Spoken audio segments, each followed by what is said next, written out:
Rafale கப்பல் தான் இந்த சண்டையை பொறுப்பெடுத்து நடத்தணும்னு நம்ம சங்கம் எதிர்பார்த்துட்டு இருக்கு. உடைஞ்சு போன கப்பலையும் பயந்து போன மாணவிகளையும் பார்த்தா இதை நம்ம கிட்ட ஒப்படைச்சாங்க. அவங்க எதிர்பார்க்கறது நம்ம வீரத்தையும் சுதந்திர தாகத்தையும் தான்.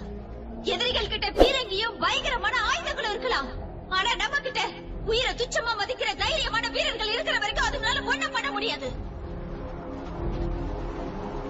தன்மானத்தை விட்டு கொடுக்காம உரிமைக்காக போராடி வெற்றி பெறதுதான் நம்ம எல்லாரோட லட்சியம்.